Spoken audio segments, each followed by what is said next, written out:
বর্তমানে আমাদের সমাজ বলে পরিবারের পছন্দ অনুযায়ী বিয়ে করো। এর কারণ হচ্ছে যে আমাদের সমাজে এখনও প্রচলিত আছে, সব জায়গায় অবশ্য না, এখনও কিছু গ্রামগঞ্জে এরকম প্রচলিত আছে যে ছেলের ফ্যামিলি থেকে মেয়ে দেখে আসবে, আর মেয়ের ফ্যামিলি থেকে ছেলেকে দেখে আসবে, তো ছেলের ফ্যামিলি থেকে ভাই বোন দেখে আসবে আত্মীয় স্বজন, মেয়ের ফ্যামিলি থেকে ভাই বোন আত্মীয় স্বজন দেখে আসবে।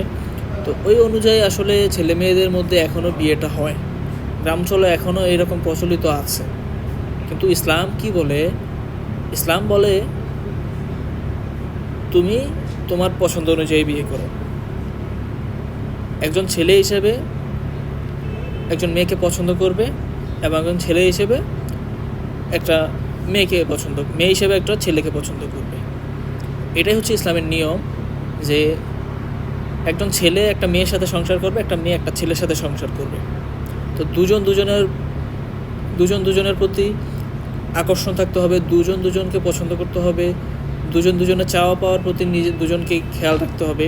তো এটাই হচ্ছে ইসলামিক প্রকৃতির নিয়ম, যে যেই দুজন মানুষ সংসার করবে, একসাথে থাকবে, একসাথে বাঁচবে, পুরোটা জীবন একসাথে কাটাবে তারা, ওই দুইটা মানুষের সবচেয়ে বেশি প্রাধান্য দেওয়া উচিত।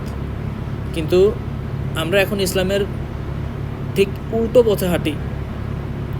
আমি গার্জিয়ান হিসেবে, বাবা মা হিসেবে আমার ছেলের বউ আমি পছন্দ করব, তারপরে ছেলে দেখবে। অনেক ক্ষেত্রে ছেলেরাও এরকম আছে যে বলে বাবা মার পছন্দ করে বিয়ে করবে, ওর দেখা গেছে তার ভাই বোনদের পছন্দ অনুযায়ী বিয়ে করে। তো এই বিষয়গুলো আসলে কি একটা সময় ক্ষেত্রে বিয়ের পরে অনেক বেশি ইফেক্ট পড়ে, কারণ যখন তারা ভাই বোনের বাবা মাদের পছন্দ অনুযায়ী বিয়ে করে, বিয়ের পরবর্তী সময় একটা সময় দেখা গেছে তাদের অনেক সময় মেন্টালিটি অ্যাডজাস্ট করে না, হয়তো একজন আরেকজনকে হয়তো দেখা গেছে তখন বাবা মার পছন্দ অনুযায়ী বিয়ে করছে, পরবর্তীতে তাদের একজন অন্যজনকে পছন্দ হয় না। তো এই পছন্দ না হওয়ার কারণে বিয়ের পরবর্তী লাইফটা অনেক বেশি সমস্যার সম্মুখীন হয়।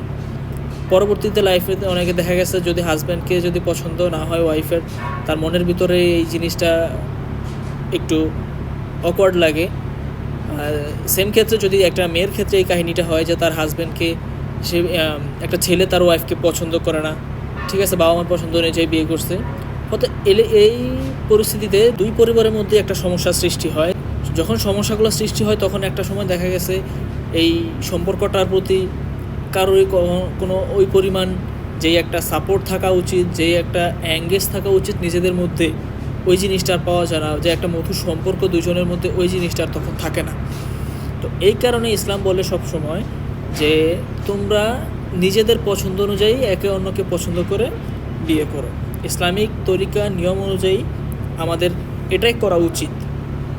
আদারওয়াইজ বাবা মার পছন্দ, ভাই বোনের পছন্দ অনুযায়ী বিয়ে করতে, হ্যাঁ অবশ্যই অনেকেই এরকম আমরা করি না তা না, এখনও আমাদের সমাজে এরকম প্রচলিত আছে, কিন্তু এই জিনিসটা ইসলাম নিষেধ করছে।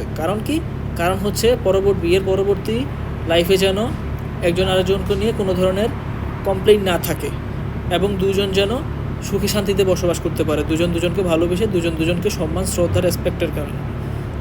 তো আমরা সবসময় এইটাই বিয়ে করব। আমার সিনিয়র বড় ভাইরা বোনেরা যারাই আছেন, ইভেন সামনে যারা বিয়ে করার চিন্তা ভাবনা করতেছেন, আমি মনে করি তারা প্রত্যেকটা মানুষই এইটুকু ন্যূনতম জ্ঞান আছে ইসলাম সম্পর্কে, যে প্রত্যেকটা মানুষের নিজস্ব কিছু চিন্তাধারা, ধারণা থাকে, এবং সে তার নিজের রাজ্যে তার রানীকে নিয়ে ওইভাবেই সে তার রাজ্য ক্রিয়েট করে। সেম একটা নারীও তার নিজের রাজ্যে একটা ছেলেকে নিয়ে ওইরকমভাবেই সে স্বপ্ন দেখে।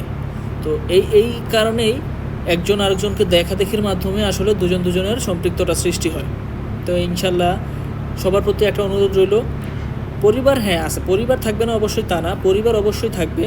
আগে নিজেকে পছন্দ করতে হবে, আগে আমরা নিজেরা পছন্দ করব, একজন আরেকজনকে দেখব, একজন আরেকজনের প্রতি জানবো, তারপরে আমরা ডিসিশন নিব যে আসলে আমাদের পরিবারকে উচিত কিনা, জানানো উচিত কিনা, বা বলা উচিত কিনা, বা আমরা দুজনকে পছন্দ করলাম, বাকি এখন আমাদের পরিবার আমাদের নিয়ে কথা বলবে, তারা তাদের নিয়ে কথা বলবে। তো এরকম হলে বিষয়টা সব থেকে বেশি ভালো হয়। তো আশা করি সবাই সবসময় এগুলো ইসলামিক তরিকা অনুযায়ী এবং ইসলামিক রীতিনীতিগুলো মেনে চলার চেষ্টা করবো ইনশাআল্লাহ। আসসালামু আলাইকুম।